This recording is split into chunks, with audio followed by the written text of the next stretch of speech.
Yep. Inside, I want to kill myself. We are on an 0-7 run over the last 2 days. After tonight was just complete bullshit.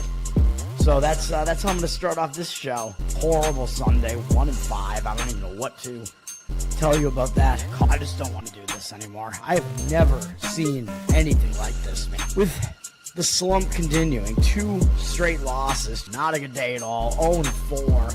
I just have not had a good season, man. What can this slump that I'm on? The slump continues. I've reached a new peak, actually. I'm going to burn my Bruins hat, man. I don't know what is going on with the Bruins. March 8th, is that what it is? I don't even know. It's March 9th, I think. Who even knows, man? I don't know what day it is anymore. I don't even know what day it is anymore, man. Back with you after the worst day that I could possibly have. Back with you, as I always am. Until I die, at least.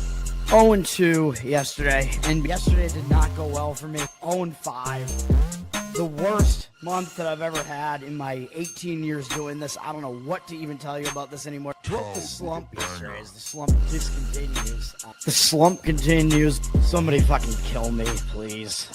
I don't even know what I should do at this point other than potentially end it all. What's up, everybody? It's Toad back with you. This is Bettor Off Dead, Wednesday, August 6th. Losing day on the show yesterday. Yeah, what else is new, right? 1-1. It was a slight loss. The under in the Giants-Pittsburgh game did not get there. Burrows did not hold up his end of the bargain. The Giants scored 8 runs, I believe, and won 8-1. Obviously, the Giants pitching staff held up their end of the deal, but that was a loser. And then we did get a winner on the first 5-inning under in Reds-Cubs. That was 1-1 after 5 innings. I think it was no score going into the 5th as well, I believe. The full game went under as well, I'm pretty sure. I think it was a 6-1 final. Is that what it was? I don't even remember anymore, man. I don't know anything. 5-1, Cincinnati with the win yesterday. Cubs not doing particularly well in that series, really. I'm going to give out 3 plays today, man. I think I have 2 anti-public sides. One is a full game, one's the first 5, and then I have a first 5 total as well. So a lot going on in baseball today. We could jump into it, man. We're going to get into the rundown here. We'll get to it. We do have one WNBA game up first here, which is potentially a zigzag spot here between Vegas and Golden State here. The Pacific Coast time zone teams basically here. These two teams just played each other, and these teams are battling right now for basically getting into the playoffs. Vegas is just a half game ahead of Golden State right now after beating Golden State 101-71 last time out. So Golden State could be in a little bit of a bounce back spot here, man. You know, I always point out there's such thing as the zigzag spot where one team has kind of an outlier result like this. I believe Golden State was dealing with some injuries here too, although we know that Kayla Thornton is out for the season, so she's not going to be back. But Vegas was up to an 8.5-point favorite in this game, I think due to some injuries on the Golden State side. And Vegas just took it to them, man. Golden State was terrible shooting in this game. They actually won the turnover battle and still lost the game. They only shot 34.2% from the field. Vegas, 45% from 3. So those are some kind of outlier percentages. So would kind of be looking for some regression here, back to some sort of mean here. Vegas is going to be a 5.5-point favorite in this game, which is actually down from 6.5. So it looks like some of the money is agreeing with me on Golden State here. In the zigzag spot, I think Golden State will have the adjustments to make. And again, we'll see some statistical regression there. It does look like you have to worry about some other potential injuries here with Golden State. Mostly Hayes. We don't know if she's going to play or not. I don't know how crucial that is because I don't really follow WNBA. The one issue I would have with Golden State, though, is that they are returning home from a road trip. So, you know, I always point out when teams return home from road trips, they have to get back to doing stuff at home. Could be a little bit of a distraction. Golden State did also lose a 3-game win streak with that loss to Vegas, so that could potentially hang you over a little bit too. So I don't quite want to get there at the Golden State side here, but that is still the way that I would lean here in the bounce back / zigzag spot. And Vegas, they are starting a road trip, so I guess they are in the more positive scheduling spot as far as the scheduling, besides the fact that it is a quick revenge spot for Golden State. But yeah, I still lean to the revenge being more of a factor than anything else. So both teams actually do need to show up there. So I think the return home spot from Golden State is not as crucial as it may seem. Baseball, we got afternoon baseball here. It's Wednesday, so some teams are traveling, not playing tomorrow. Baltimore at Philadelphia, first game up at 12:35 p.m. Eastern. Philadelphia is about to sweep Baltimore potentially, outscoring them in the series 18-3 with a shutout yesterday. I mean, Baltimore not playing well, obviously. Philadelphia has a bigger series up next against Texas, although that's another interleague series. But it is possible that Philadelphia just kind of overlooks Baltimore here.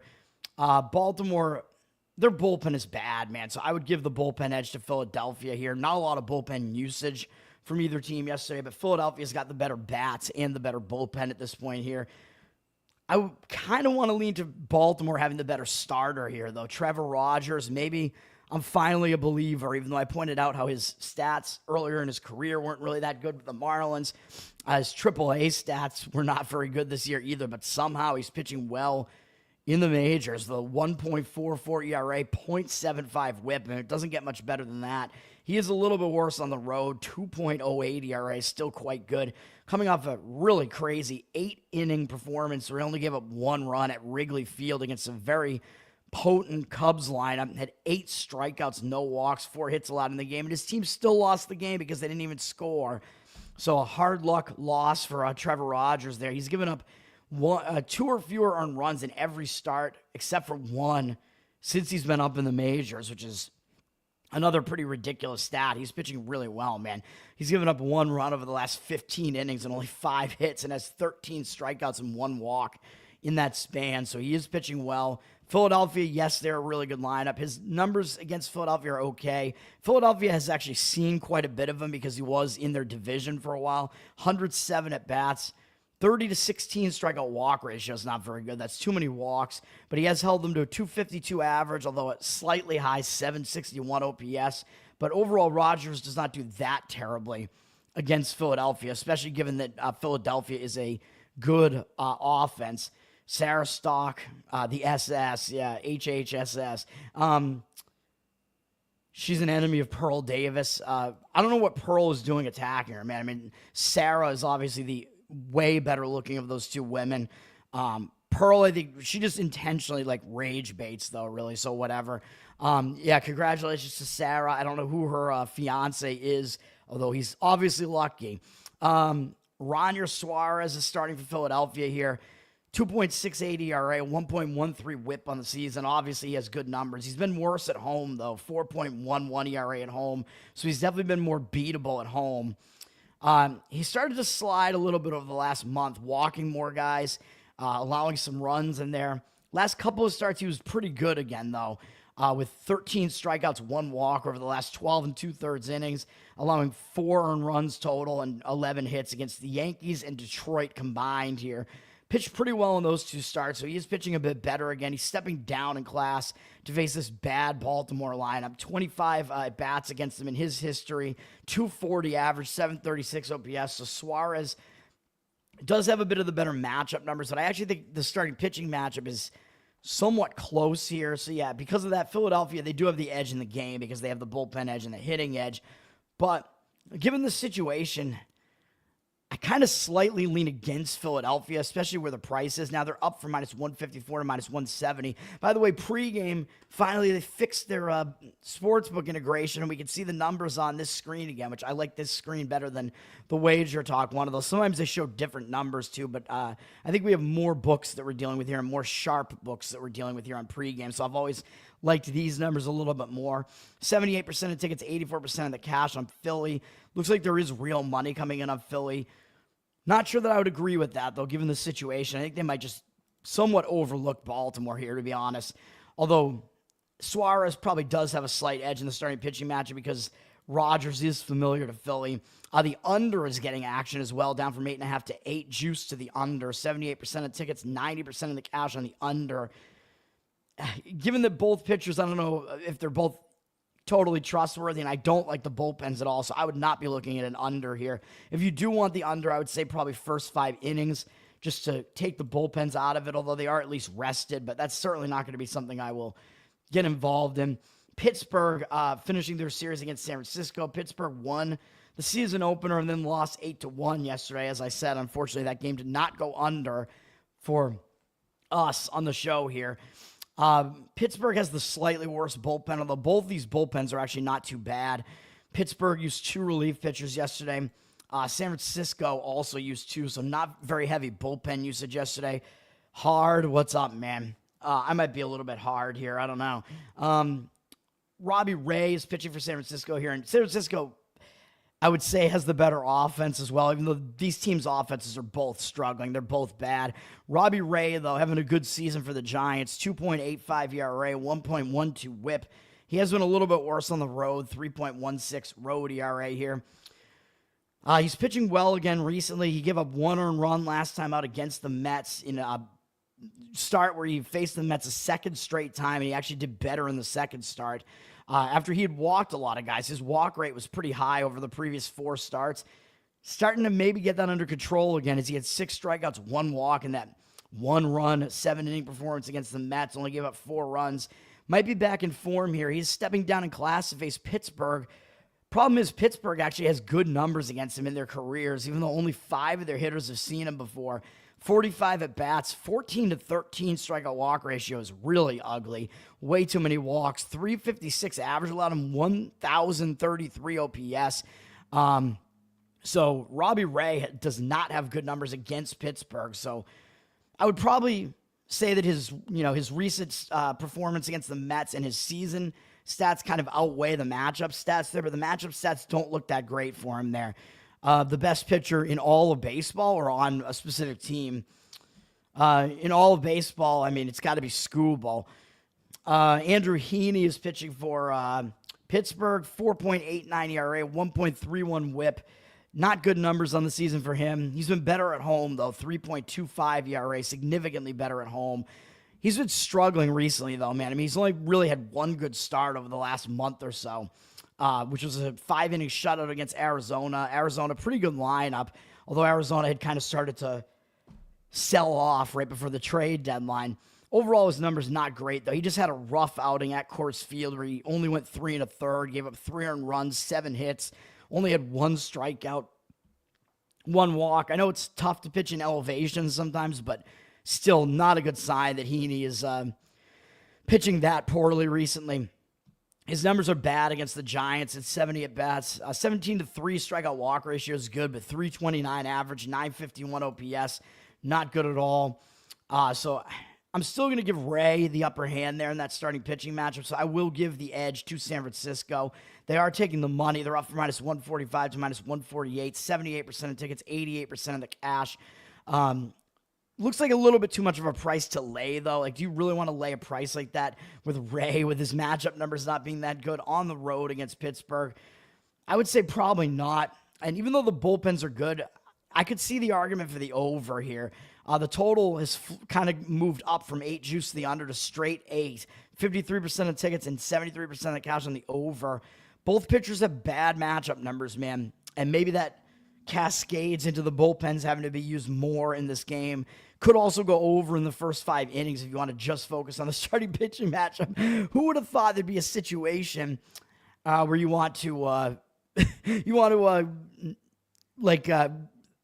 want to focus on Pittsburgh's bullpen actually being good? Like, who would ever thought that would be the case? I was trying to find the words in my head.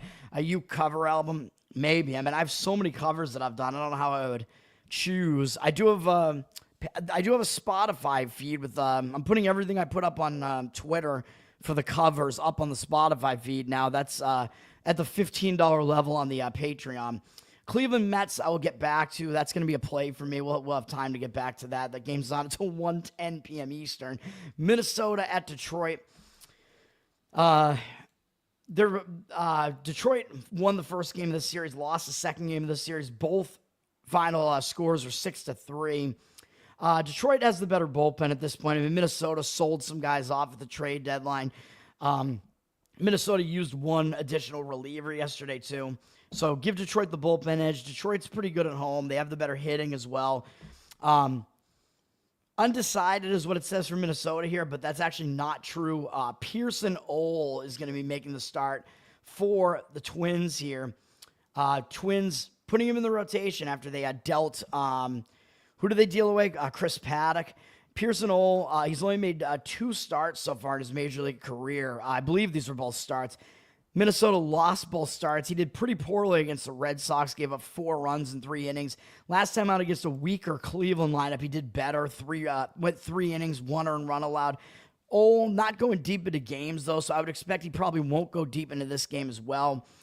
Ole was putting up pretty good numbers at AAA, which is why they called him up. I think his ERA was in the 2s, and he had a sub-1 whip. Ole does not throw hard, but he kind of has a decent array of pitches, although he mostly does fastball changeup, so he's mostly kind of a location and speed changing type of guy. I don't know how that will really totally translate to the majors, though, so we will see, but he only throws in the low 90s, although it's not all about velocity here, but overall, he hasn't done totally well yet. Obviously, he might have a little bit of an edge, though, because Detroit has never faced him before. So when a lineup hasn't faced a pitcher before, sometimes they don't do as well. Although, of course, the Red Sox handled him fine. Jack Flaherty, I would give him the upper hand in the pitching matchup, to be honest. He's been pitching better recently, although his season numbers are not good. 4.36 ERA, 1.25 whip.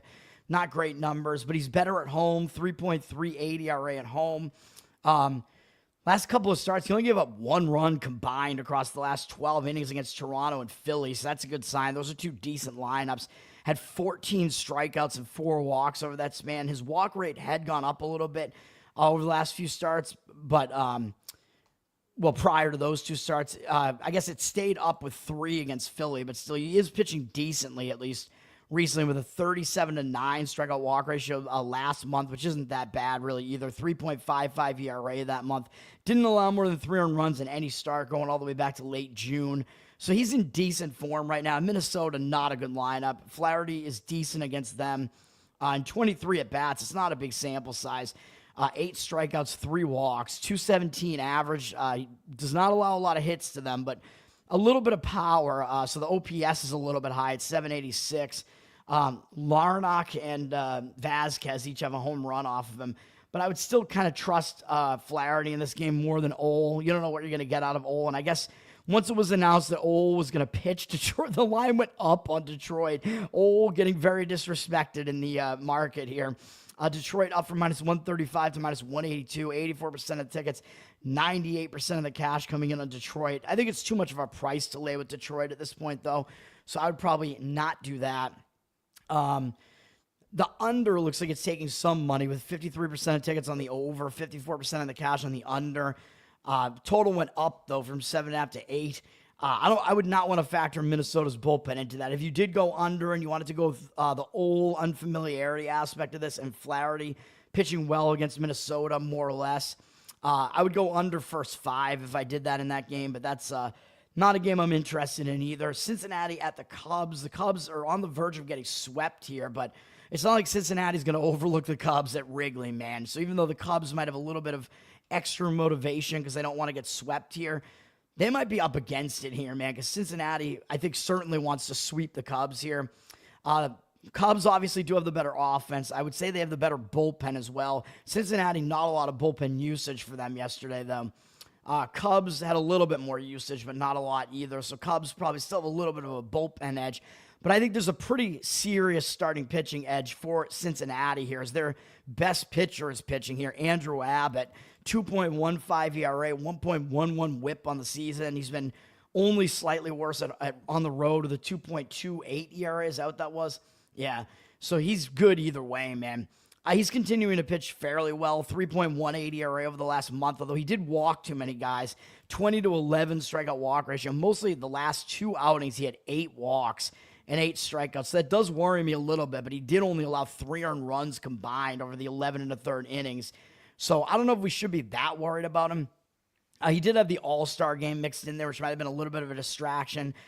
Yes, I know the 5 walks against Atlanta is a little bit concerning, but I think he might turn it back around, man. I mean, he's been really solid almost the entire year. really allowing very few runs on a very consistent basis. He has good numbers against the Cubs for the most part, too, and 67 at-bats. 12-9 strikeout walk ratio is not that great, but he's held him to a low 224 batting average. 689 OPS is pretty low, too, especially given how good the Cubs offense is. Stacks, what's up, man? Thanks for hanging out, everybody. Cade Horton is pitching for the Cubs. I think he is the worst of the two, and we'll see if Horton hears a boo or two in this game. 3.42 ERA is pretty good. 1.29 whip, a little bit less respectable. He is really good at home, though, so far. 1.85 ERA at home. He is still pitching fairly well, I would say. I mean, he hasn't a lot of run in his last 3 starts against Boston, White Sox, and Baltimore. White Sox and Baltimore not as impressive. I mean, those offenses aren't that good. He did still walk 3 guys in 2 of those 3 starts, though, so his strikeout walk numbers are not very good over that span. I believe that's a 10-7 strikeout walk ratio, so getting a little bit lucky, I would say, not allowing any runs there, although he was hard to hit. He didn't allow a lot of hits over that span. So the walks are a little bit of an issue. The Reds actually have basically never seen him before. Only Hayes has seen him before, and he's 0 for 2 with a strikeout. So it is possible Horton has a little bit of an edge just because he's unfamiliar to their hitters. I still lean to Cincinnati. They're taking the money, though. Cubs down from minus 135 to minus 130. 57% of tickets, 75% of the cash coming in on Cincinnati. Might want to limit it to first 5 innings. You could probably still get them as an underdog in the first 5. That's probably what I would do and just focus on the starting pitching matchup. The under is getting money as well. It's 7.5 now, juiced to the under. Of course, I have to stop clicking on that shit. 61% of the tickets, 83% of the cash on the under. So the money is coming in on the under in that game. And again, because Horton is at least unfamiliar and hasn't allowed a lot of hits or runs recently, I would say, yeah, I mean, there are some arguments I could see for an under there. So do with all that information what you will, as I always say. Yankees at Texas. Texas is on the verge of sweeping the Yankees, so obviously I'm just kind of enjoying it. I'm just kind of basking in it. Texas obviously has the better bullpen. The Yankees bullpen blew it yet again, and Texas, because Eovaldi, I think, got them really deep yesterday. He penetrated the game deep, man. Texas only used 1 reliever for 9 pitches yesterday, so not only does Texas have the better bullpen, but they're way more rested, as the Yankees, again, used a bunch of relievers, 4 relievers. So you got to give Texas the bullpen edge in this game again. Yankees probably have the starting pitching edge in this game, though, and they obviously have the way better offense over Texas. Carlos Rodon pitching for the Yankees. Good numbers on the season. 3.34 ERA, 1.06 whip. Worse on the road, though. 3.67 ERA on the road, and he's been worse recently. He started to really kind of struggle, man, having some pretty bad starts over the last couple of months. His last few starts, he went 5 1/3 or fewer innings in all 3 starts, gave up multiple runs in every start, and gave up 5 walks apiece in 2 of the 3 starts. That's not a good sign. Rodon is kind of out of form right now, man, even though he had 9 strikeouts last time out. The fact that he didn't even make it 5 innings, he allowed 4 earned runs, gave up 5 walks against Miami, that's not a good sign, man. I mean, maybe you can give him a pass for not pitching that well against Mets, Toronto, Philly. I mean, those are decent offenses. He pitched, yeah, I mean, fairly poorly, I would say, in those 3 starts. But having an even worse start against the Marlins, that's not a good sign, man. He does have pretty good numbers against the Rangers, though. Their offense is pretty weak. 82 at-bats, 22-5 strikeout walk ratio, 220 average. Way like a big matchup sample there against his recent performance. So I don't know which one you want to go with. I mean, I kind of weigh recent performance a little bit more heavily, but we'll see. He might actually have a good start for once here. I think he is the better pitcher generally over Jack Leiter, who struggles with walks himself. 4.1 ERA, pretty high 1.32 whip. I don't like his whip. He is better at home, 3.66 ERA. I believe he's playing against his cousin here, right? Because Mark Leiter Jr., I believe, is in the Yankees bullpen here. Jack Leiter also did not go 5 innings in his most recent start against Seattle. At Seattle's pitcher-friendly park, he threw way too many pitches. He walked 3 guys. Didn't allow a lot of runs. So that's the one thing. Even though he's walking a lot of guys, last month, 25-13 strikeout walk ratio. Not a good sign. I mean, you can't keep putting guys on base like that, but he's not allowing a lot of hits, not allowing a ton of hard contact. Still had a 3.43 ERA over the past month, and he hasn't allowed more than 3 earned runs since mid-June. in any start, so he is still limiting the damage at least. And his numbers are actually good against the Yankees, but it's a very small sample size. By the way, I forgot to mention Aaron Judge did come back in yesterday's game, although I think he had no hits yesterday, but he is back now, so obviously that helps the Yankees lineup. Jack Leiter, 13 at-bats against the Yankees. Judge has one of only 2 hits that they have against him. 154 average, allowed 445 OPS, so that's something to keep in mind there. Leiter does have good numbers against the Yankees, but in a very small sample size. I still think the Yankees have the starting pitching edge. I think the bullpen edge goes to Texas, like I said. The total in this game has dropped from 8.5 to 8, so some money coming in initially pushing that total down. 81% of tickets, 83% of the cash on the over, but I would say this is more of a market indicator on the under for me.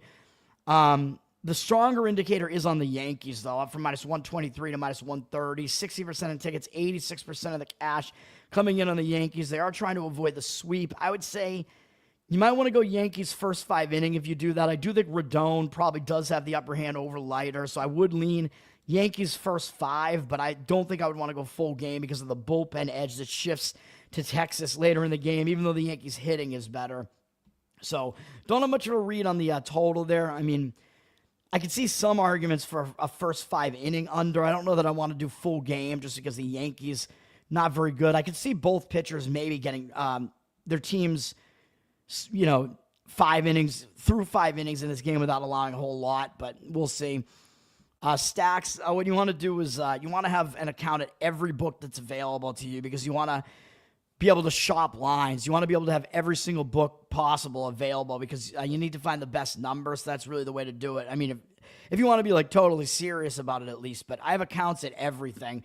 In Massachusetts, we have DraftKings, FanDuel, Caesars, MGM, ESPN Bet is available now, and what's the other one? I'm missing one. I can't remember. I forget. I could tell you, but for many years I was doing offshore, and I don't know if that's going to be something I shouldn't be talking about, but offshore was definitely something, man, because you couldn't bet in the States except in Vegas and in very specific places for a while, and now it's a state by state thing.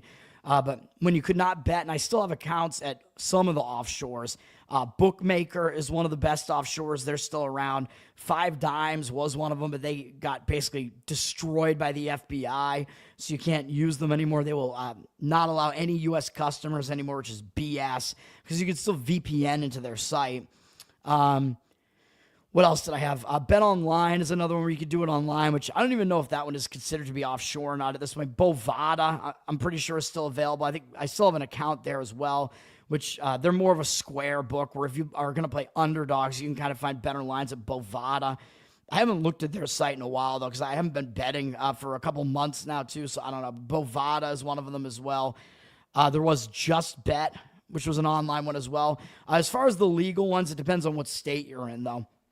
You might have different books than what we do. Massachusetts, I think we have 5 or 6. I think I was missing one, but I can't remember which one I forgot to mention. We've had a couple close as well. We had Barstool and Win both closed, so I don't know. Anyway, yeah. Toronto at Colorado here. Toronto's on the verge of a sweep of Colorado, which is not really saying much. Toronto scored double-digit runs in both games, 25 runs in the series. Toronto up next. They do have the Dodgers. So Toronto, it's possible they overlook Colorado here, man, because they've just totally dominated. They might be looking ahead a little bit to this LA series here. Toronto has the better bullpen, obviously, and the better offense. Toronto, not a ton of bullpen usage yesterday. Colorado, not really a ton either, but you got to give Toronto the edge pretty much across the board here. Starting pitching edge as well. Kevin Gausman pitching for Toronto here. 3.99 ERA. 1.1 whip, really nice whip on the season. He's been a little bit better on the road, too. 3.72 ERA on the road. He's in pretty good form. He didn't allow more than 3 earned runs in any start in all of July, and then also the last start in June. He didn't. Last start out, he gave up 5 runs in 6 innings against KC, which is not a good sign, but he did have 5 strikeouts and no walks, allowed 2 home runs. So I think that was a little bit of an unlucky start for him, so I'm not ready to say he's in bad form. I don't know how he's going to adjust to the atmosphere of Coors Field, though, but overall, his numbers are decent against Colorado. They actually hit for contact against him, but they haven't hit for power against him in 49 at-bats. 17-3 strikeout walk ratio is really good for Gaussman, but he's allowed a 286 average, which is kind of high, but a fairly low 653 OPS. So overall, I think Gaussman does do okay against Colorado. He's going up against Kyle Freeland, who hasn't been that great. 5.26 ERA, 1.5 whip. He's been worse at home in Coors Field. I mean, it's a tough environment. Although he's allowed more home runs on the road, he has way more innings pitched on the road. 5.98 ERA at home. He actually has been okay over the last month, though. He's allowed 3 or fewer earned runs in all but one start, where he allowed 4 runs, all on solo home runs to Baltimore, which is bizarre. 4.39 ERA over that span, not great. 15-8 strikeout walk ratio is not great either. He had no strikeouts, no walks in a shortened 3-inning performance last time out against Cleveland. Although overall, he has been holding opponents' bats down a little bit, which is at least something to say about Freeland. His numbers are okay against Toronto in the past, in 38 at-bats, 8.2 strikeout walk ratio, 263 average, 642 OPS. Freeland has been okay against Toronto, so I actually would lean to an under in this game, man. The total is already flipped from 11.5 juice to the over to 11.5 juice to the under. We see these crazy high totals at Coors Field just because of, I mean, that's the way it's been this year, but Colorado really doesn't have a good offense at all. 80% of the tickets on the over, but 83% of the cash on the under. So looks like a real pros versus Joes scenario going on the total. I would agree with it. I don't know if you really want Colorado's bullpen to factor into your under there, so you could go first 5 innings under as well. I wouldn't mind that. And Toronto's just way too heavy of a favorite, up to minus 210. They have the public ticket percentage on them as well, and the cash looks similar as well, but I would say I don't think it's a professional side, the Toronto side, needless to say. I think that's way too much of a price to lay, even though, yes, they do have the advantage across the board there. They might overlook Colorado, as I said, in that spot. So I don't know that I would want to jump in on Colorado because Toronto does have like basically the matchup edge pretty much in every category. But under first 5 might be the best way to attack that game. Pennsylvania, they have a lot of books in Pennsylvania, I'm pretty sure. So I mean, look at what books are available. I mean, depending on, again, how serious you want to be at doing it. I mean, I would have accounts available at every book available, man. That's what I would do. Even if you don't load money into them all right away. I mean, you can always, at these books, you can always load money in like right away if you really need to. Tampa at Anaheim here. These teams have split the series so far. Anaheim winning game 1, losing game 2. Sorry to Andrew and his wife, the Anaheim fan. Tampa has the better bullpen. I mean, there's no question about that. Anaheim's bullpen is one of the worst. Bullpen usage, fairly similar in both directions. I mean, Tampa used 1 extra reliever, Jax, but he only threw 1 pitch yesterday. So if they want him, he's probably available today. Shane Baz pitching for Tampa. And I actually think he's probably the better of these 2 starters over Anderson, even though his ERA is not as good. 4.79 ERA, 1.33 whip. I understand those numbers are not good, but he's been way better on the road. He doesn't pitch well at Steinbrenner Field, man. Tampa's temporary home. He's gotten lit up there for 13 of the 20 home runs he's allowed on the season, all at home. He has a way better ERA on the road, 2.97. So if you're looking to back Baz, it makes more sense to do so on the road. Tampa has lost all of his last 6 starts, which is not a great sign, but he actually really only got bombed kind of in 1 start against the White Sox, which is hard to explain, but he did have a 30-9 strikeout walk ratio over the month of July, 8-2 strikeout walk ratio this month so far in 1 start against the Dodgers. He gave up 5 runs in 5 innings, but I mean, it is the Dodgers, and that was a home start for Baz as well. Dodgers, obviously, they're an elite lineup, so I'm not going to give Baz a lot of crap for that. I mean, the White Sox one was a bad indicator. He has walked at exactly 2 in his last 5 outings as well, which isn't great, but at least that's some consistency. Anaheim's lineup is a step down from the Dodgers. I mean, they're a pretty mediocre lineup. Baz, only 16 at-bats against them, not a huge sample size. They only have 2 hits against him, though. No extra base hits. 3 strikeouts, 3 walks, not a great ratio for him, but he's pretty much held them down. 125 average, 388 OPS. So I think Baz does look like he has good matchup numbers against Anaheim. Tyler Anderson, I am not about to trust this guy at all, man. I mean, his numbers looked good early in the season, but I told you he was going to regress. He's not good. 4.49 ERA, 1.39 whip on the season. He's definitely seeing that regression now. He has been better at home, though. 3.47 home ERA. Over his last couple starts, I mean, not totally impressive, really. Although he's not allowed more than 4 earned runs in any start going all the way back to mid-June. Last month, he did have mediocre numbers at best, 4.39 ERA, 17-11 strikeout walk ratio was really bad. Walking multiple guys in all but one outing where he didn't even make it 5 innings against Seattle. Last time out, he faced the White Sox and he gave up 3 home runs, which is not a great sign. Did limit them to 4 runs. I mean, they're still not a great offense. White Sox were hitting pretty well against lefties, though, I believe, and Anderson is a lefty. So he did give up some bombs in that game, partially probably for that reason, but I'm not ready to trust Anderson, but he does actually have good numbers against Tampa and 45 at-bats, 6-1 strikeout walk ratio, 222 average, 550 OPS. Overall, I'm still going to lean to Tampa, though. I think Tampa has the better bullpen, and they definitely have the better bullpen, but I believe they also have the better starting pitcher here. So that's what I'm going with there. Tampa would be the lean in that game. Full game because you want the bullpen advantage to help you out as well. The offense on Tampa is probably a little bit weaker, but not by that much. They initially flipped from plus 104 to minus 115, so they flipped to the favorite. Although it looks like I guess basically since that happened, 57% of tickets, 54% of the cash on Tampa. So they're looking like kind of a public road favorite now with less of the cash on them. But I don't know, man. I mean, I'm not sure that initial move was actually a false move. I would lean to Tampa in that game if I was going to do anything with that game. So in like 2022, gambling became no longer outlawed, basically. It was outlawed at the federal level, but there were like some localities that were able to get around that. I mean, it's all nepotism and stuff like that, man. Like Vegas always was allowed to do it because Vegas is run by the mob. So it's basically like, like wink, wink, basically, nudge, nudge. Like we can do this here. And basically, Native American, like reservations had their own laws. So they were able to get around it that way. And then gambling actually opened up. So I'm specifically talking about sports betting because gambling opened up. There were different laws against gambling in general. So gambling actually opened up like sooner than that. Like you could have, that was already state by state. Cause I know Massachusetts, had one casino for a while. And then, I know it was one of the ballot questions a while back. Like, should they allow up to 3 casinos in the state or something? So I voted yes on that because whatever. So the amount of casinos was, state by state, but you couldn't have a sports book. You couldn't have sports gambling until 2022. Then the sports books opened.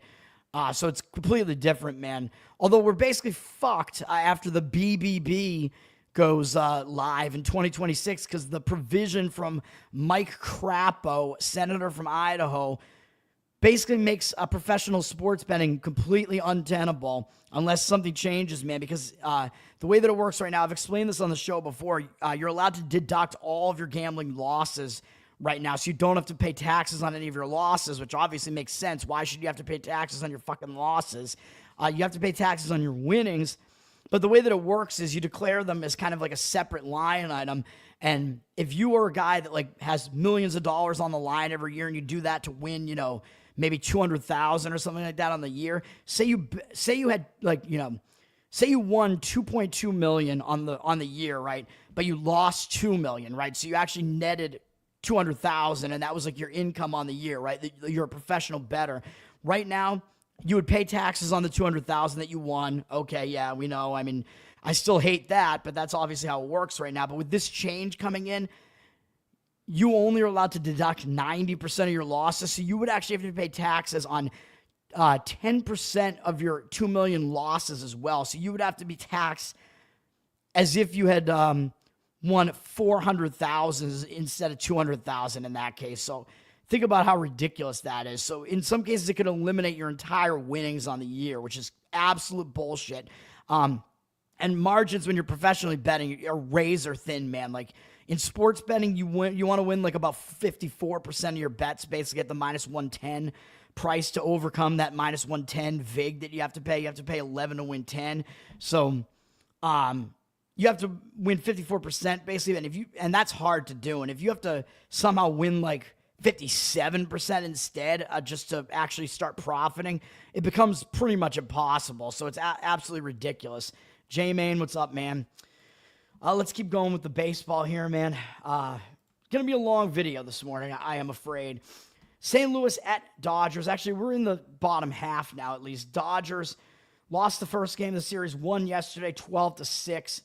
I still don't like the Dodgers bullpen here, man. I mean, they used a lot of relievers yesterday, too. They used 5 relievers, although they used Vesia for 1 pitch, so he's probably available again. St. Louis used 4 relievers as well. St. Louis, remember, did sell off a couple of their relievers at the trade deadline, too, including Helsley, I believe is his name, their closer. So overall, I still say LA has the worst of the 2 bullpens, but it's not by that much. Both bullpens don't look like they're in a great rest spot here. Starting pitching, Liberatore is pitching for the Cardinals. He's having a decent year, 3.96 ERA, 1.28 whip, a little bit high on the whip. He's been better on the road, 3.52 road ERA. Not pitching well recently, though. Last month, 6.57 ERA, 7-7 strikeout walk ratio. 1 start this month, he failed to make it 5 innings at San Diego, which is a pitcher-friendly park. Yeah, the defense let him down. He allowed 3 unearned runs and 1 earned run, but he still walked 2 guys, only struck out 1. Not a great sign. Liberatore doesn't look like he's in great form right now. Numbers against the Dodgers. We know the Dodgers have the better offense here significantly. 20 at-bats, not a ton of at-bats, but the Dodgers have hit him well. 5-4 strikeout walk ratio, 350 batting average, and 858 OPS. So Liberatore, not good numbers against the Dodgers. Yes, it is stupid. I don't do anything with soccer, really. I mean, I know some guys around here that do. They focus on soccer. I know there is money to be made there. A lot of U.S. bettors don't really focus on soccer. I don't. I mean, there's just too much in soccer, man. Like, I would feel like I would have to handicap, like, all the different European soccer leagues and all that crap. I'm like, I can't do that, man. I know some guys that do it, and there's money to be made, like I said, but I don't do it. I only do the U.S. sports, all the major sports, including college football and college basketball. Shohei Ohtani is pitching for the Dodgers here, so he's in the starting rotation. They keep ramping him up a little bit. 2.4 ERA, 1.27 whip. His whip is a little high right now. A little bit worse at home so far, 2.57 ERA at home. He hasn't gone more than 3 innings yet, but he's thrown more pitches every single outing, so they're basically every single outing. So they're ramping him up a little bit start by start. I think they're working him back into being a full-time starter here. It's not going to happen yet, but at some point he's probably going to go at least 4 innings in some game. I don't know if it'll be now or not, but he did give up 2 earned runs last time out in 3 innings against Cincinnati. Didn't have a great start there. Overall, he's still pitching pretty well, though, and that was tough at Great American Ballpark, so I think you can give Ohtani a little bit of a pass for that. He's pitching pretty well in a small 12 at-bat sample size against the Cardinals. He's held him to a 250 average, 8-0 strikeout walk ratio, and a little bit high, 833 OPS, mostly because Gorman has a home run off him, but I'm not going to take that much away from such a small sample size. I think Ohtani has the upper hand over Liberatore, but Ohtani probably going to be out of the game fairly early, and you have to deal with the Dodgers bullpen, so this makes it a pretty difficult game to handicap, man. Dodgers, I mean, they still have the upper hand, but they're going to be a big favorite here. They're down from minus 195 to minus 193, 90% of tickets, 95% of the cash. I don't know if I really want to deal with any of that. Money seems to have come in a little bit towards the over, up from 8.5 juice to the over to 9.5 juice to the under. 71% of tickets and 75% of the cash on the over. I could see that because, I mean, Liberatore doesn't look like he's going to do well here. And with Ohtani probably exiting early, you're going to deal with the Dodgers bullpen. You're going to deal with that St. Louis bullpen as well. That's not very good. So I would not disagree with an over in that game, but it's already up to 9.5. So you missed, getting the better of the key number of 9 there. Because, again, the 4-4 tie being broken, exactly 9 runs is a key number in baseball. And you want to get on the best side that you can of those totals, man, of 7, 9, and 11 in baseball, if you can. Houston, Miami, I'm going to give out a play on that one, so we'll get back to that. A's at Washington. I was dead wrong about yesterday's game. I thought the early part of that game would be an under, and I'm pretty sure it was not. The whole game was massively high scoring. A's winning the game 16-7. The A's side was a decent play if people did that with Severino doing well on the road. He outpitched Gore big time. I mean, this is a series where it's just two teams that are completely dead. These teams sold off some of their better relief pitchers. Both of these bullpens are atrocious. These are the two worst bullpens in all of baseball. Both offenses are not that terrible, especially the A's. Jeffrey Springs pitching for the A's, I think he does have an advantage in the starting pitching matchup. He has actually not been bad. 4 ERA, 1.17 whip on the season. Basically the same home and away, surprisingly, because the A's home stadium is very hitter-friendly. Over the past month, he's been quite good with a 3.71 ERA, 27-6 strikeout walk ratio. One rough start against Cleveland, and other than that, he allowed 3 or fewer earned runs at all the rest of them. And that actually goes all the way back to the end of May. Last 2 starts, he went 6 innings in each of them, allowing 3 total earned runs, 6 hits in the 12 innings, had 12 strikeouts and 2 walks.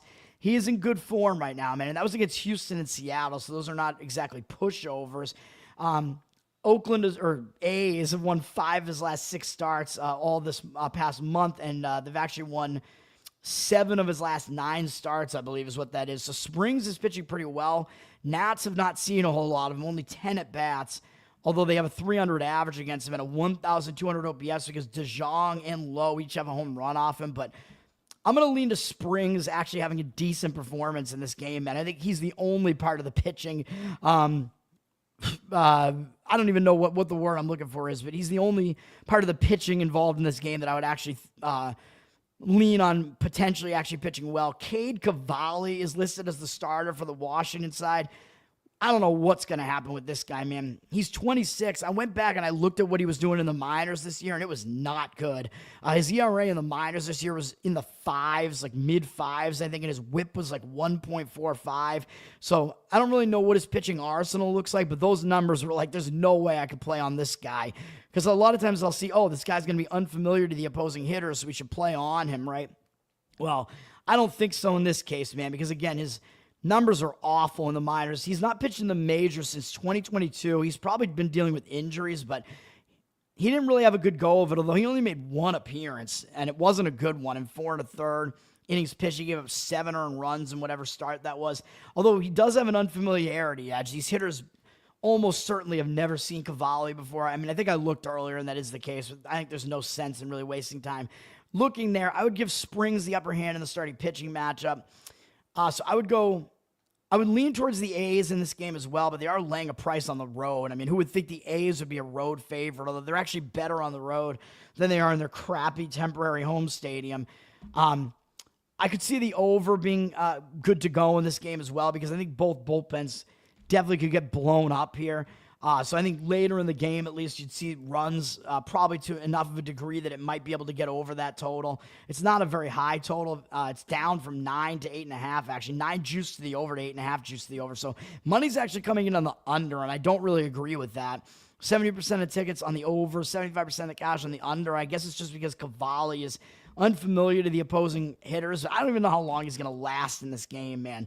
But probably the best way to look at it is still the A's side, and maybe even in just the first 5 innings, so you don't even have to worry about their bullpen, although both bullpens are so bad, it's not really a disadvantage for the A's, really.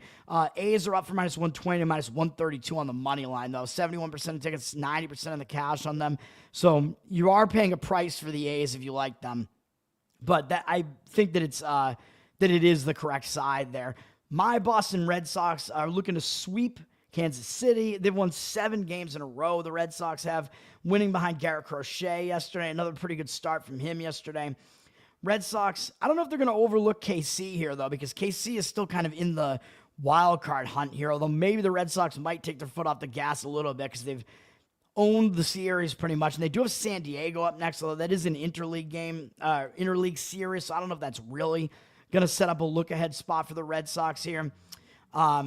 I give the Red Sox the bullpen edge slightly overall. They only used 2 relief pitchers yesterday. Their bullpen rest scenario is actually pretty good. Kansas City's is a little bit worse, so the Red Sox have a bullpen rest edge as well.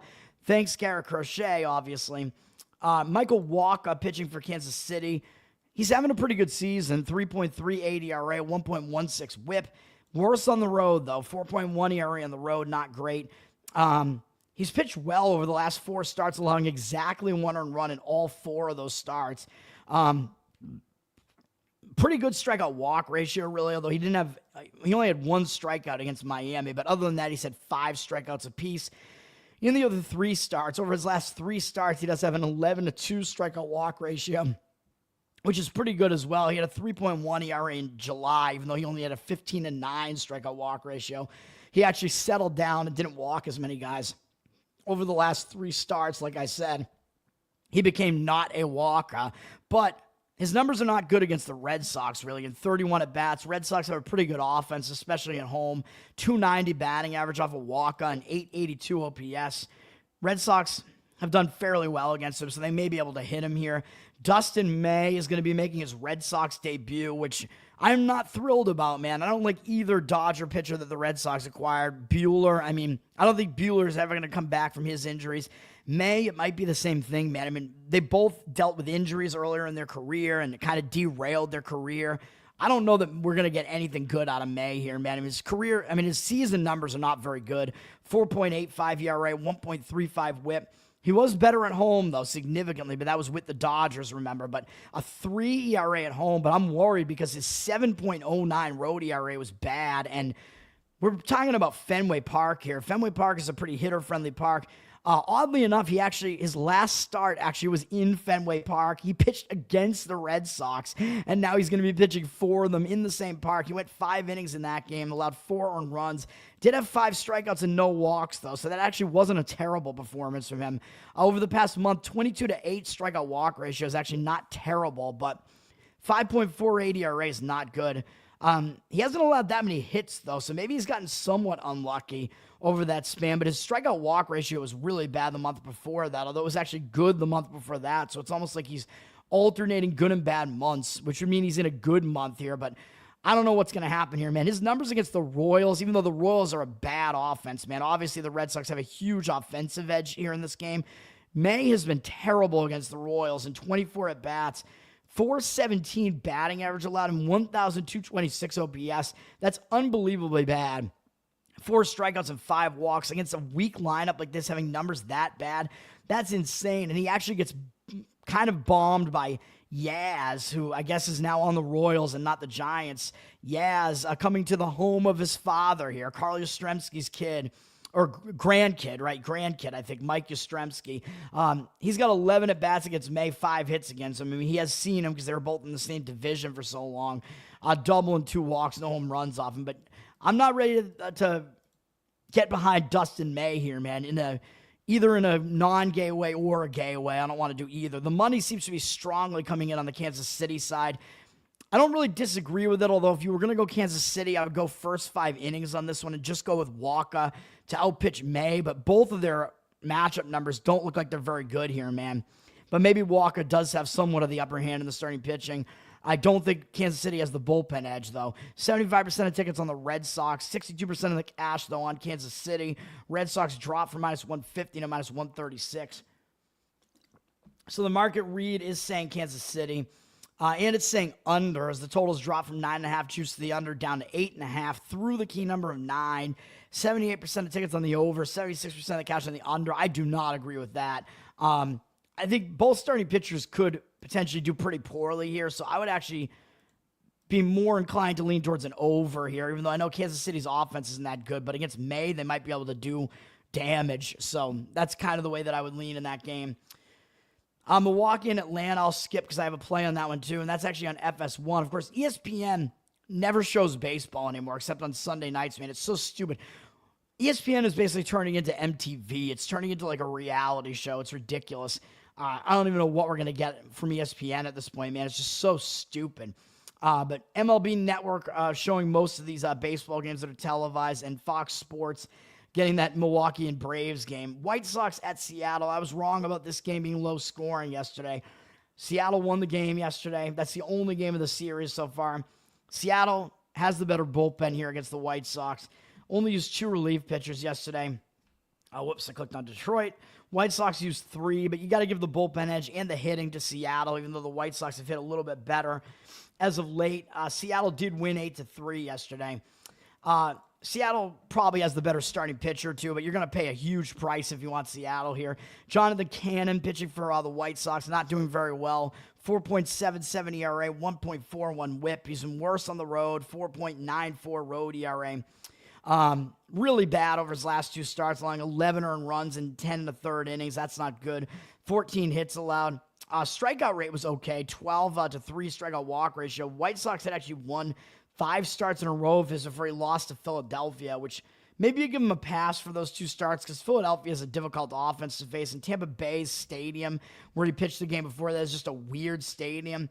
And this is a much more pitcher-friendly stadium. Cannon actually has decent numbers against Seattle. They haven't seen a ton of him in 20 at-bats. Only 1 extra base hit, a double from Canzoni. 200 batting average allowed him, 488 OPS. So Cannon actually does have good numbers against Seattle. 5-1 strikeout walk ratio as well. So it is possible Cannon does all right here, but if you're going to trust one of the starters, it's got to be Kirby for Seattle. 4.13 ERA, 1.13 whip is really good, indicating that his ERA should be better than it is. He's better at home. 3.43 ERA. He's been good recently, too, allowing no more than 4 earned runs in any start after his first start of the season, which he had a late start to the season because he was injured.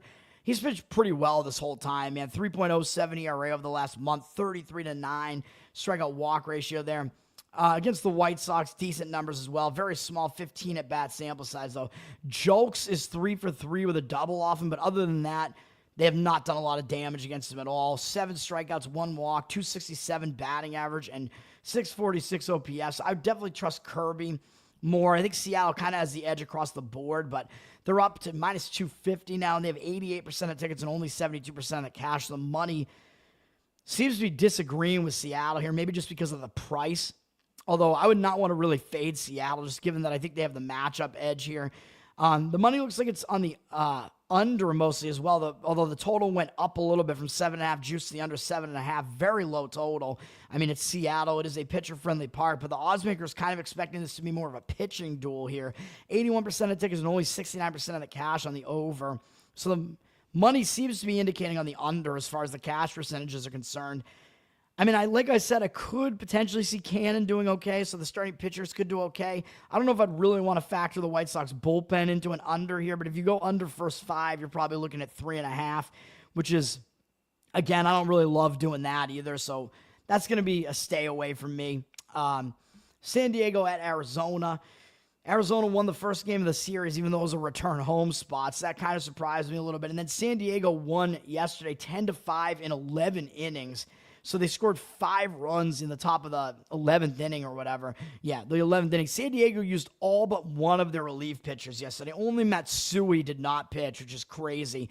Crazy extra inning game. And so San Diego's bullpen, pretty taxed, I would say, after that game yesterday.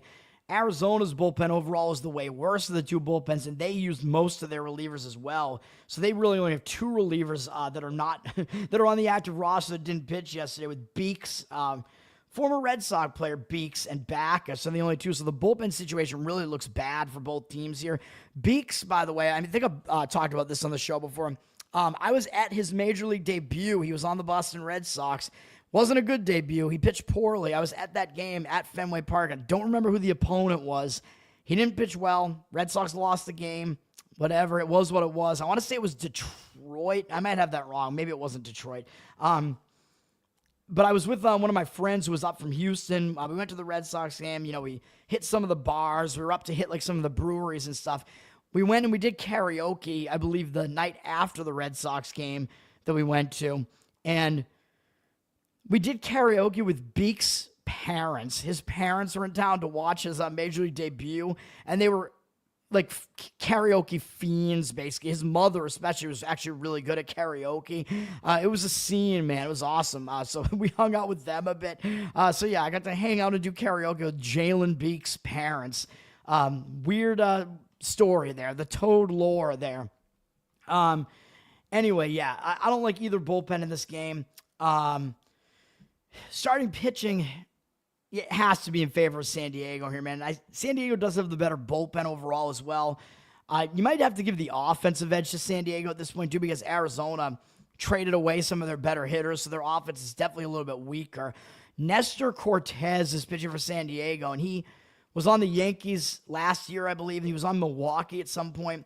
And I think he got hurt, and I think he must have gotten traded to the Padres. I think this is his San Diego debut, I'm pretty sure. I think he was on Milwaukee this season when he had these bad numbers. I think he only made 2 starts way back in April. I think for the Brewers, 9 ERA, 1.75 whip, not good. His ERA on the road was 36, which is not good. And this is a hitter-friendly park here. Yeah, so I think he was on Milwaukee at this point. He gave up 8 runs in his debut, 5 home runs in 2 innings to the Yankees in the Bronx, 5 walks to just a miserable start from Cortez. In his former home, he got lit up, man, but then he had a much better performance against Cincinnati, 6 innings shutout, 1 hit allowed, 6 strikeouts, 2 walks, and then he went on the injured list, and he's been gone since then. So what are we going to get out of Cortez here? I don't know, man. I don't know if he's going to be on a pitch count. Again, he is pitching in a hitter-friendly park, but he actually has good numbers against the Diamondbacks in his career. 38 at-bats, 9 strikeouts, no walks, 211 batting average, 500 OPS. So Cortez does actually do pretty well against the D-backs, so he might actually be ready to go here. And I prefer him over Anthony DeSclafani, who I think is more of a relief pitcher. As it says right here, he's an RP. 4.91 ERA, 1.29 whip. 5.56 ERA at home, not good. And he doesn't go deep into games, man. He's gone at most 4 innings in any of his outings, so we're probably going to expect 3 or 4 innings out of him in this game, I would guess. Hasn't been that good. His last outing, he walked 3 guys and gave up 4 runs against the A's in 2 1/3, although that was at that A's ridiculous stadium. But his walks have been an issue over the last few outings of his, too. So multiple walks in 3 of the last 4 outings. I'm not ready to think that DeSclafani is going to do anything good here. His numbers against San Diego are not good either. An 87 at-bats, 287 batting average, 844 OPS, so I don't like that at all. I'm going to lean to San Diego in this one. They're sitting at minus 142, though, so you're paying a price for them on the road. 73% of tickets, only 70% of the cash on them, so they are a public road favorite, which is usually not something you want to do. Because San Diego basically has no relief pitchers that are not used, I would maybe say San Diego in the first 5 innings. Arizona's bullpen probably gets involved earlier, would be my guess. And then you should probably have San Diego with the upper hand early in the game. So if you do go San Diego, I think that's probably what I would do. San Diego somehow play them in the first 5 innings. Or you could look to go San Diego over their team total, man, because I lean to an over in this game, too. It's sitting at 9.5, with a little bit less juice on the under, although 91% of tickets, only 74% of the cash on the over. But with the bullpen situation these teams are in, I think the over would make sense, and I don't know if you can really trust either starter necessarily. I think Arizona is almost more certain to get beat up, blown up in this game, so I think San Diego, again, over their team total, might make sense in that one. We're at the hour mark, and decent timing, I guess. We'll go to the best bet segment. I'm giving out 3 plays here today, man. I like them. And the first one up is the total, and it's the first 5-inning under in Cleveland and the Mets. This is an afternoon game here. I don't love either bullpen, so I'm taking the bullpens out of the equation. They're both mediocre bullpens, although they're decently rested. So if you wanted to go full game under on this, I think that's also okay. Although I found a 4, you know me, I don't like going 3.5 in the first 5. So under 4, I found it a decent price out there at, I think, Caesars in Massachusetts. But if you have to go under 3.5, I might actually recommend going full game under the 7.5 at whatever price. I know 7.5 seems really low for a Mets game, but neither offense is that good, man. So part of the handicap, Cleveland's offense is not very good. The Mets offense has been struggling, even though they do have talented hitters. So that's part of the handicap here. The bullpens, again, if you did want to leave them in, I don't hate it, but the Mets did use 4 relief pitchers yesterday, so I'd prefer to just keep them out of the equation and focus on the starting pitching, which actually looks under-conducive to me. Gavin Williams is pitching for Cleveland. He's at least not giving up a lot of runs, 3.33 ERA on the season. His whip is a concern, 1.35. I know that's not great.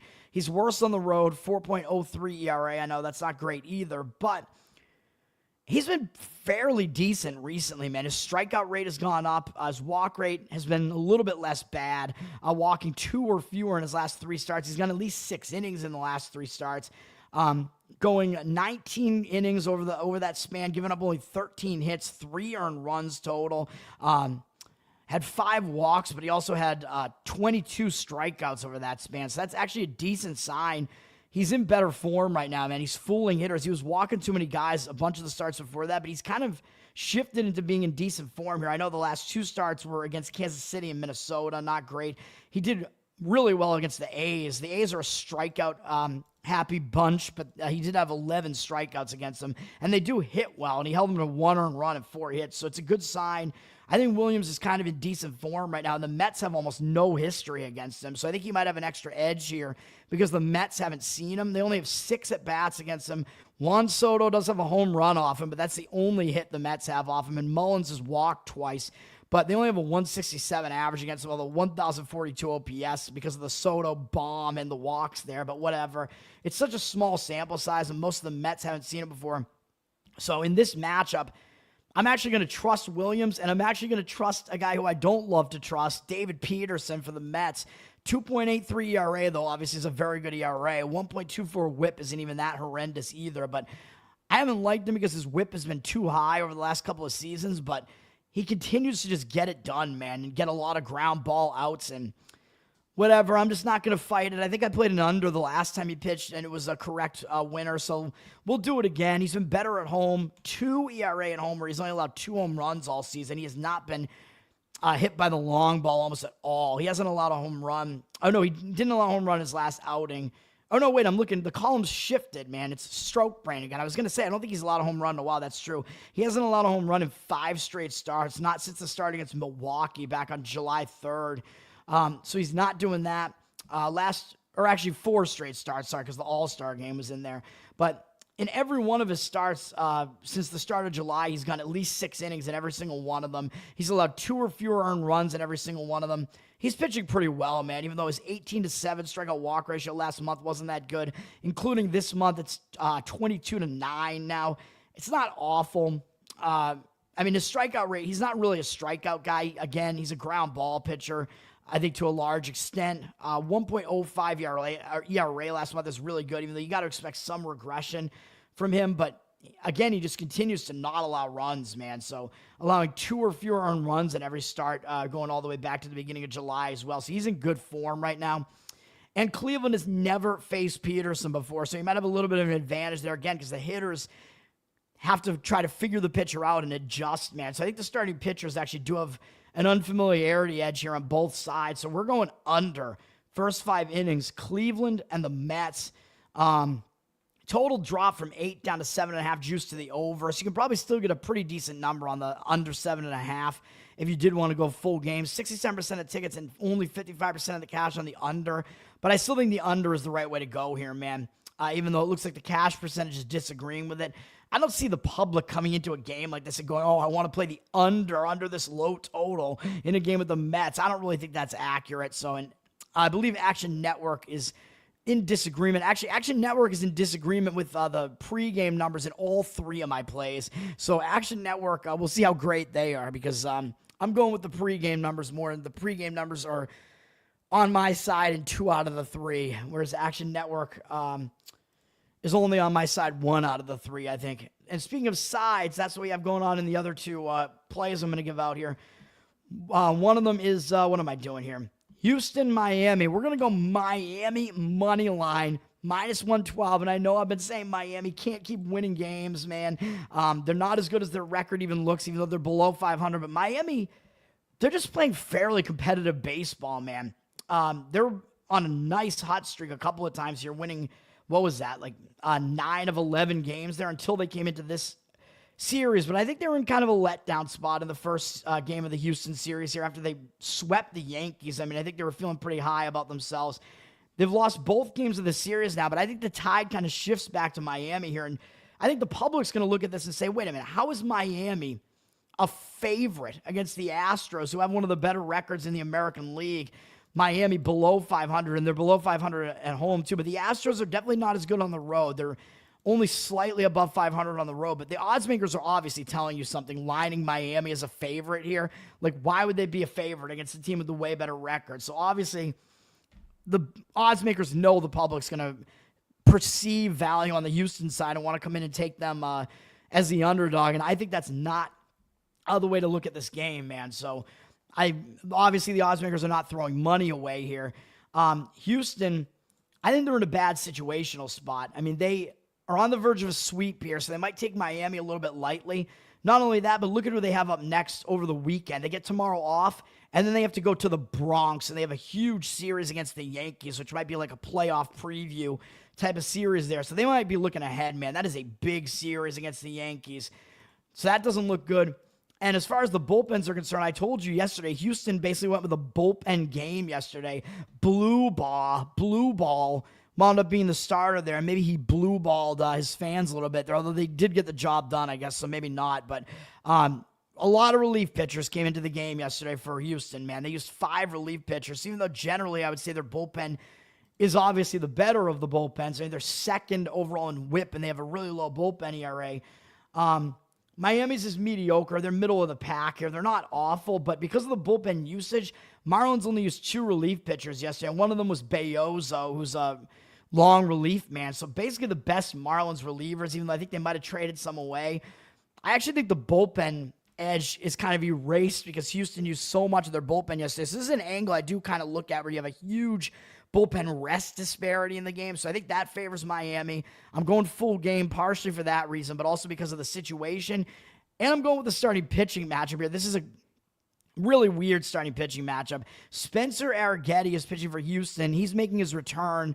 5.59 ERA this season. Very limited playing time so far, though, but his ERA wasn't good. His WHIP was good, 0.93. But if you look at what he did last year, which was his debut season, I do think he's talented. I think he has some talent here, but he struggled last year, man. He had a very high strikeout rate, but he was wild. He had well over 1 strikeout per inning, but he had a ton of walks. He had a really high WHIP, 1.41. Despite not allowing that many hits, so his walks were really a problem. 4.53 ERA last year. He does have good stuff, and he can strike out guys at the major league level, so that does translate, and that should mean he's going to get better.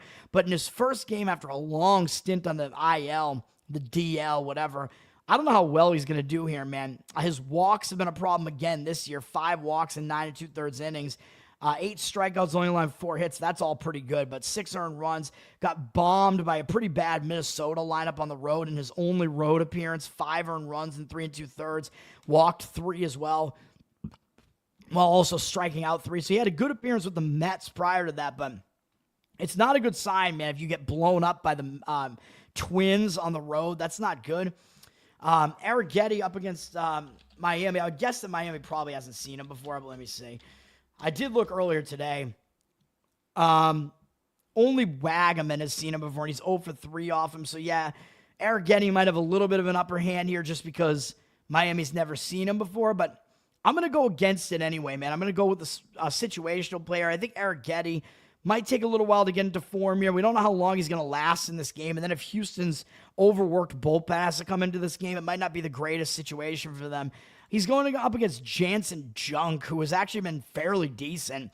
3.86 ERA, 1.1 WHIP. He has been worse at home, though, 4.34 ERA. But even so, he was pitching all right until he gave up 6 runs in his last start. But it was against the Yankees. They're a good offense, obviously. He kind of got unlucky in that game because he gave up 6 hits, 1 walk, 4 strikeouts in 5 innings. So the peripherals in that matchup didn't look that bad. He's really not walking a lot of guys, man. Last month, 18-3 strikeout walk ratio. He's allowed more than 4 earned runs only twice this year, and you go back to late June to find a start where he actually did that. 2.79 ERA last month.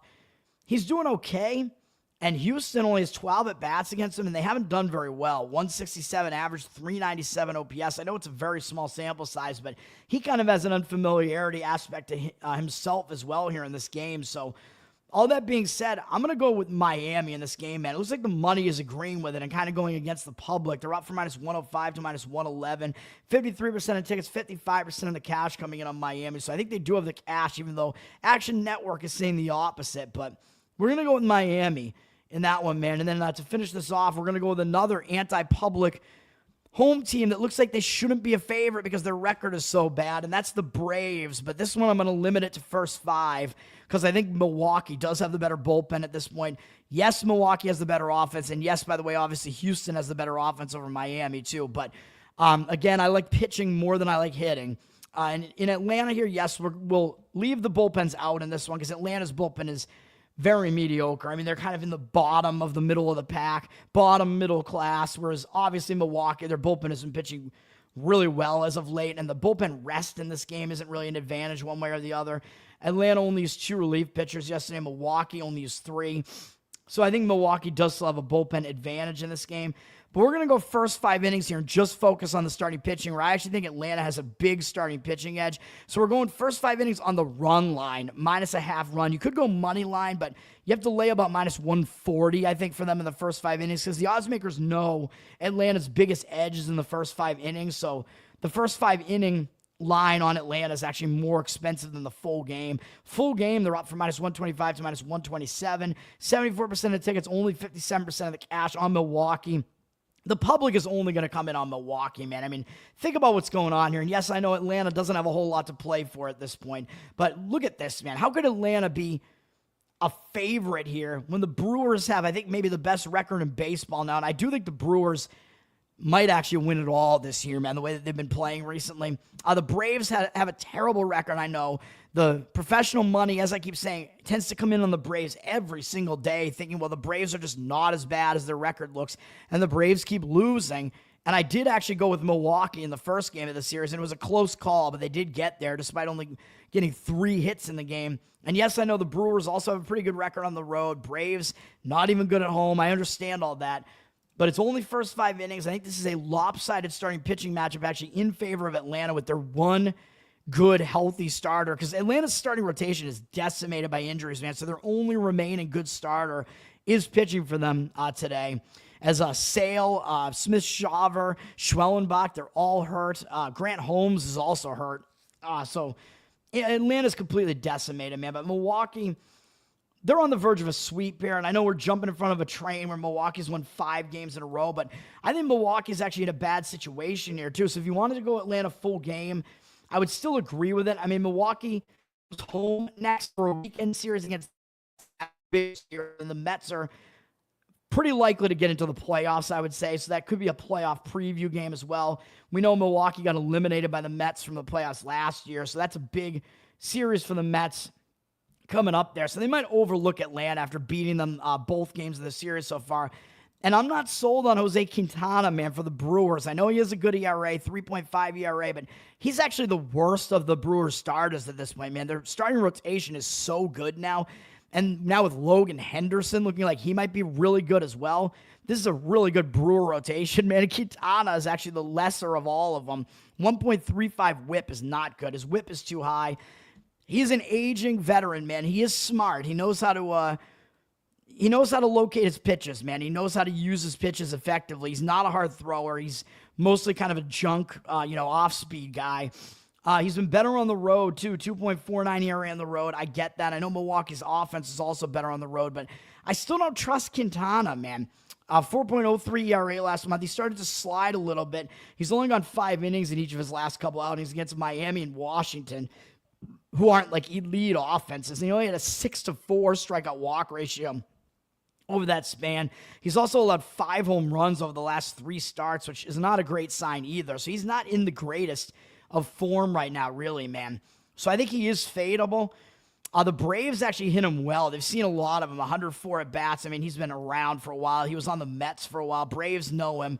22-12 strikeout walk ratio is not great for Quintana. 327 batting average for the Braves against him. 983 OPS. So the Braves have really good hitting numbers against him, man. And 6 home runs as well. If you want to look for player props, Albius, or however you pronounce his name, has an 8 for 16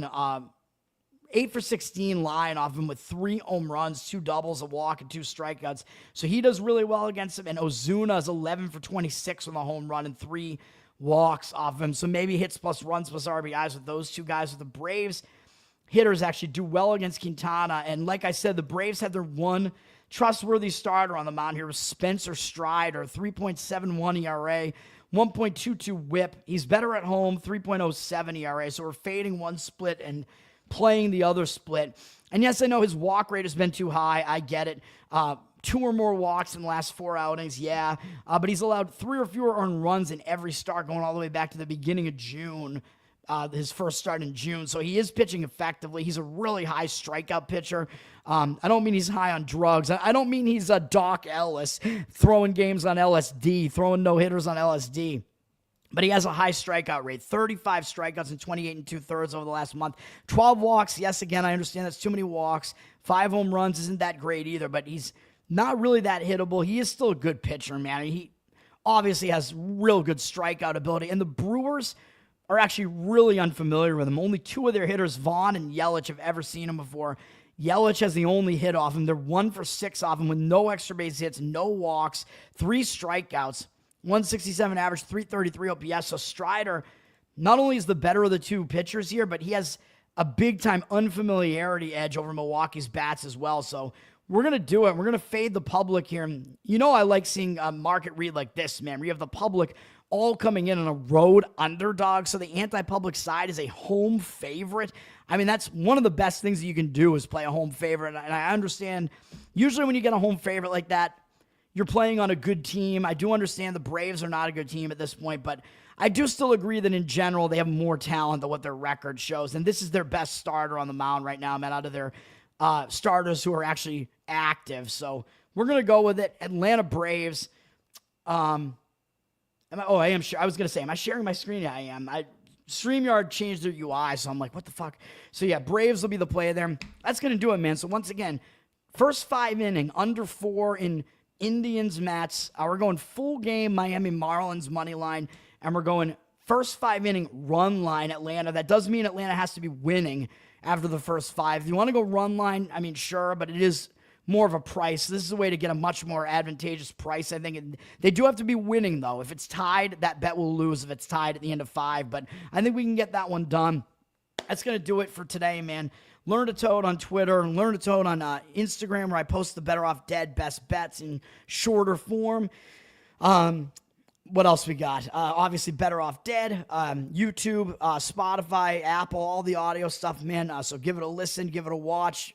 Help me out, rate, subscribe, interact. Let's get the YouTube monetized finally, man. That would be very helpful. Hopefully, people like my content, even though it's just me autistically talking. And hopefully, the bets start turning it around and doing better, man. Although you're going to have a lot of losers when you're betting, like grinding like this, man. But again, the goal is about 53, 54% right now. So you are going to have a lot of losing plays in there, but that's just the name of the game, man. So you'll seem really stupid at times, but you need more wins than losses, and that's what I've done over almost 2 decades at this point. So let's keep it up. That's going to do it. Covered in Uke is my Uke project. That's on YouTube. I did just release an album of ukulele originals for Lolita Diaries. It is her birthday today, so happy birthday to her.